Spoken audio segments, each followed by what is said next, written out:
everybody. Welcome to the Tuesday edition of the Daily Market Commentary. I'm your host, Chuck Folkers, and hope everybody had a great trading day yesterday. It is Tuesday, the 10th of July. Those of you new to the channel, make sure you click that subscribe button down below so that you get the updates as they happen. We look at the same 10 to 12 futures markets every day, identifying potential breakout trades as well as turning point trades, leaving the lines on the charts so that we can be held accountable to the trades that we identify.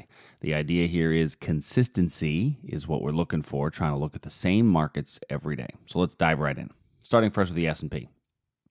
So looking at the S&P, I've had this breakout position for a long time. Let's just put it that way. This 2,800 level on the S&P has been a thorn in the side of the market for a while, and it's been unable to pierce that level. And really, we can go all the way back to that line started way back in here in this area back here. And so the fact that we've been unable to pierce the level, not that big of a deal. Last night, I was actually looking at this, and I said, well, if we pierce it on the way up, then your stop has to go way below the last pivot, so down here. I actually like the fact that we hit it and rejected it in the overnight hours. I'd love to see us do some basing here just before, and then it would be a better opportunity to get long. In the meantime, there's this little area down here. Now, remember, this is the 4-hour chart, so I got to move to the hourly chart, and it'll be easier to see. There's this little area down in here where we chopped along sideways before the rally that kind of kicked off the day. So there's both of these areas that are available. Now, when I look at this same area in the NASDAQ, I've got a lower one here for potential reversal point in the NASDAQ. So, there could be a decent little reversal trade in one of these areas here. I'm not going to mark them as of yet, but I will look at them as price gets to them later today. Because if we do get a bigger pullback, maybe possibly this range right here could be the chance for a reversal to get back in. We're a little overextended on this move up at the moment, but that's not to say that it can't continue its move higher. And I love the fact that we rejected off this area. If we come back up to it, the more basing we have in front of it, the better it's going to be, and it allows us to have a slightly tighter stop. NASDAQ. So now one of the reasons we're rejecting in the S&P is because we've hit this area in the NASDAQ. Now this area in the NASDAQ, I had a short set up. Price has come into the area. We didn't even pierce it by a tick, so it's not really that big of a deal up here. What's more interesting is that we've been unable to really fall out of the level. And if we do, there's not a whole lot of profit potential in this move. So this one may be one that if you're still in it, it's time to lick our wounds and walk away, or just let it play out. And if it goes up and hits your stop, and so be it. It's a fairly small level, but going forward, we can't use it because we traded all the way to the very top of that area. So that level is no longer going to be valid. As far as a place to get back in, once again, we've got a very similar, subject of down in here, there could be an opportunity. Could also be right here at this little level. Right through here. So both of those are areas that could be valuable areas. Once again, I'm not going to mark them because I want to see how we arrive into those zones before I'm willing to commit anything to them. Crude oil. So in crude oil, we have an area that I've identified a while ago as a potential reversal point. Not come to it yet. We are putting in slightly lower highs here in crude. These couple of highs were a bit lower, but we actually just put in a new higher high here on the hourly chart. So gaining back a little bit more momentum. I believe, and I said this a long time ago, I thought oil was going to 80. So if somebody were to be long oil coming out above this breakout, I would not be opposed to somebody getting long oil above that area. Gold.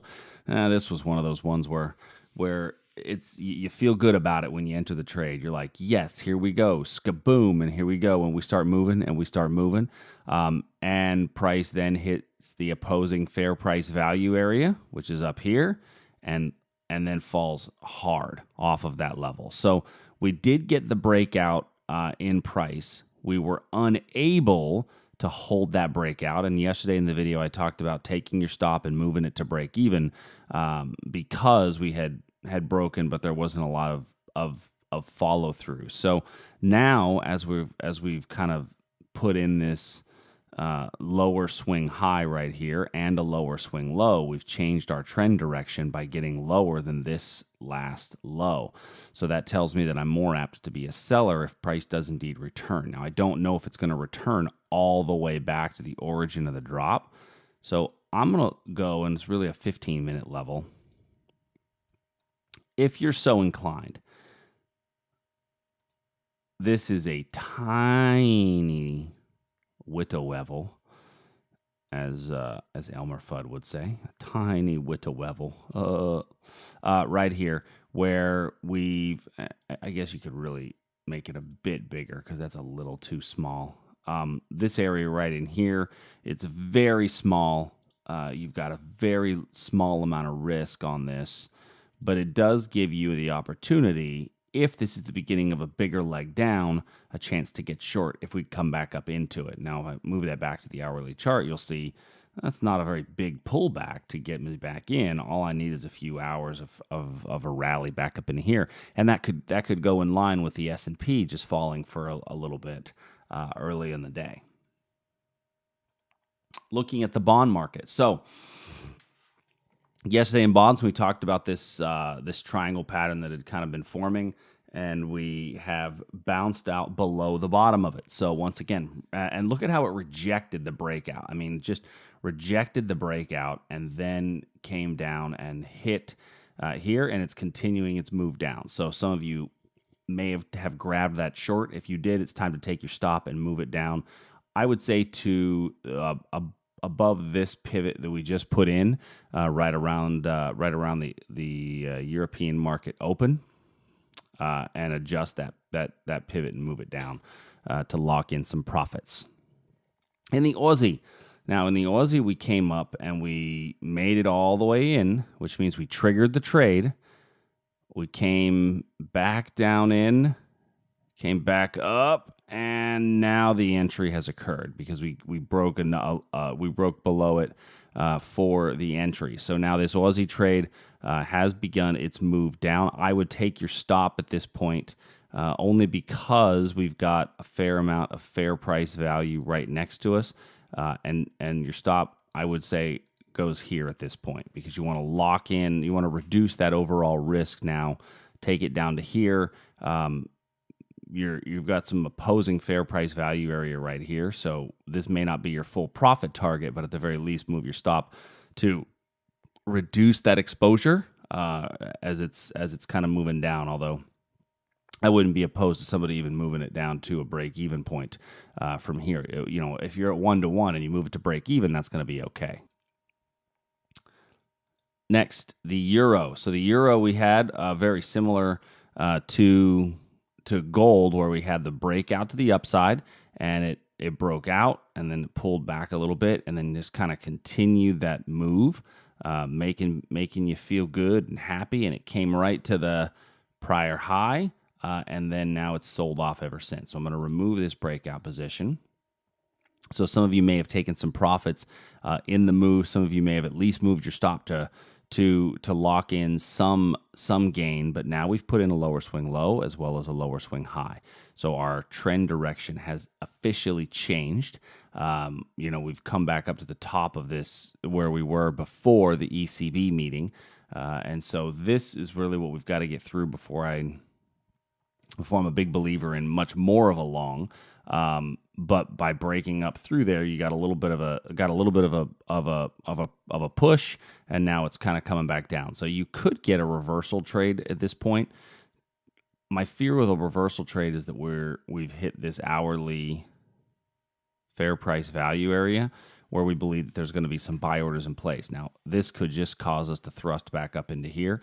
I didn't have that set up ahead of time, so if you are so inclined, you can candle-to-candle trade that style right from here. Canadian dollar. Now, this one price came up. It did not hit my opposing fair price value area, which was up in here, before then coming back down, chop, chop, chop, and then falling off the radar. This one, at the very least, you'd probably have moved your stop up to break even, but this one did not hit our profit objective. And so, this one, depending on your trading style, you may or may not have taken some of it off the table, but probably stopped out for a break even on this one. And that's really what we're looking for, right? We've got between the gold breakout, the euro breakout, the Canadian dollar breakout. One of them has a stop out for break even. The other two have small profits. None of those were strong runners, but you will occasionally get those strong runners that you can then lean on. Last, certainly not least, Great British Pound, Japanese Yen. All right, so let's start with the Great British Pound. This one, completely wrong. I mean, I just missed the boat on this one. As a matter of fact, I couldn't have missed the boat any more than...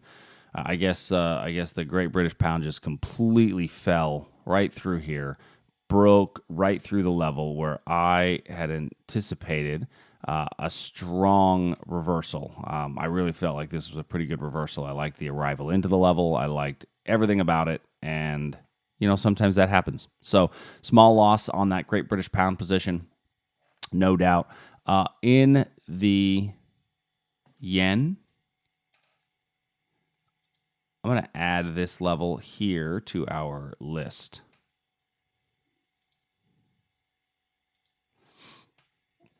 The reason I like this is because this area here was an old area of support, and there's a psychological piece to an area of fair price that was an old support line.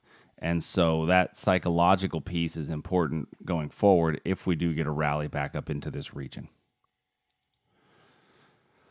In copper, we broke above the level I'd spoken about yesterday. I did, however, say, well, you can either get long above here or short below here, and it popped up above. Now, I will tell you, I had no intentions on taking the long popping above, simply because everything about copper has been saying bear, bear, bear, bear, bear. So even though I had this level drawn and identified, I did not have anything set up around it because, that. There was no definitive reason to put anything in for a long at all. So I did not have it set up ahead of time. Still think maybe you could get a short below this breakout area if you are so inclined. You could also possibly take, if we do get a reversal back to this region here, if price comes back up. All right, everybody.